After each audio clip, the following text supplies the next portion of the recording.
Okay, we're doing some stats problems. This first one is about making a histogram.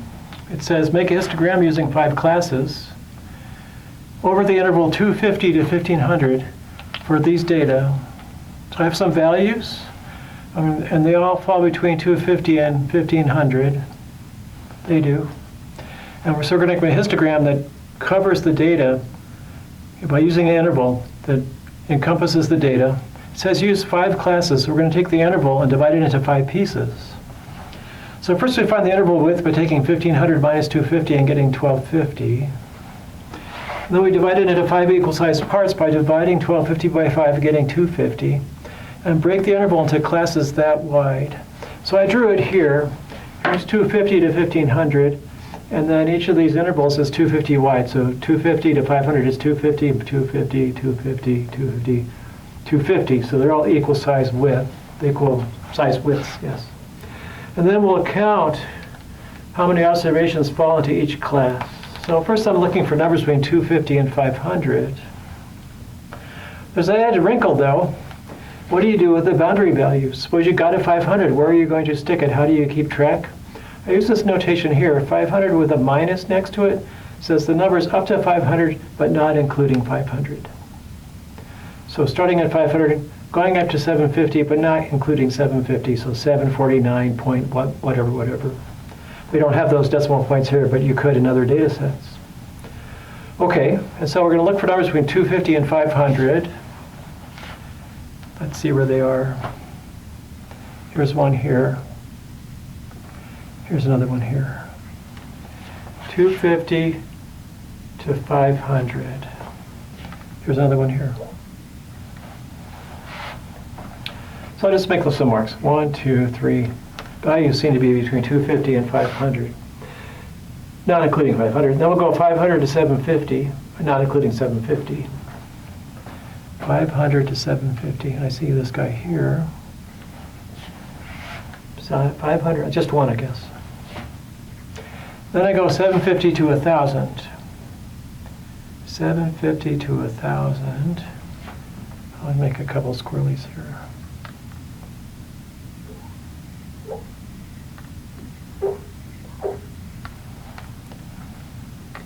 Those 3 are 750 to 1,000. I don't see any other ones. I think we're okay. Then we go 1,000 to 1,250. 1,000 to 12, but not including 1,250. Okay. There's 1, 2, 3, 4, 5, 6, 7, 8. 1,000 to 1,250. Not including 1,250. 1, 2, 3, I can't count. 1, 2, 3, 4, 5, 6. 1, 2, 3, 4. I thought there was 8. 4 here. 1, 2, 3, 4, 5, 6. There's 8. Okay. 8. And the rest of them are supposed to be between 1,250 and 500. So where are they? I'll just put a couple bars at the top. 1, 2, 3, 4, 5. Everybody's marked. Okay. So I've got the classes labeled and the frequency labeled. Now we're going to make a bar graph.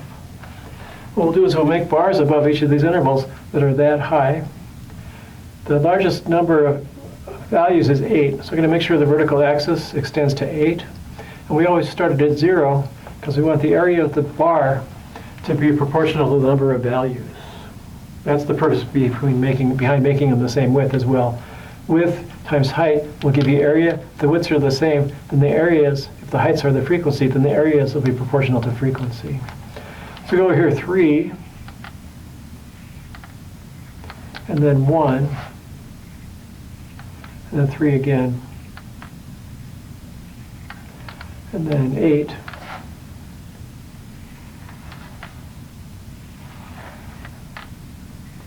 and then 5.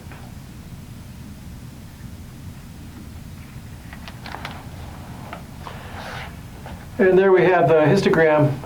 If we want the area to stand out a bit more, sometimes it's useful to shade, to draw your eye's attention to the area of the bars, because the area is supposed to be proportional to the number of observations. Well, I hope I counted everything right. That's how you make a histogram. If you're not told how many classes to use and over what interval, the usual rule of thumb is you take an interval that's not too much wider than the set of values that you have. And then the number of classes should be pretty close to the square root of the number of observations. So here we have 20 values. The square root of 20 is around 4.5. So 4 or 5 would be the right number of classes to use for this histogram for this data set. Let me write it over here. Use about square root of n classes over an interval that extends to encompass all anticipated values. So if you're actually looking at the numbers in advance, you don't have to talk about anticipated, but if you know what you're measuring, you know what the natural range of values might be for those. Not sure what these numbers represent. Could be calories of a meal, something like that, possibly. Where you know that it might extend, maybe even from 0. You might have started at 0 in that case, not knowing you might have had some meal that came up that has no calories, just drinking water for lunch or something, whatever that would be. And there we have it. We've made a histogram. It's just a bar graph. The bars are adjacent because we anticipate values that could be anything between 250 and 500 all the way up to 500. And then from 500 to 750 all the way up to 750 is a possibility because we anticipate the data maybe being distributed on the real line, any place on the line. So that's how histograms are set up. So you never see gaps between the bars on a histogram as opposed to a bar graph. And you always see these bars of exactly the same width taking up the entire interval in question. And there we go. We made a histogram using 5 classes over an interval with the given data. And I'll be back with some other solutions when I see you next.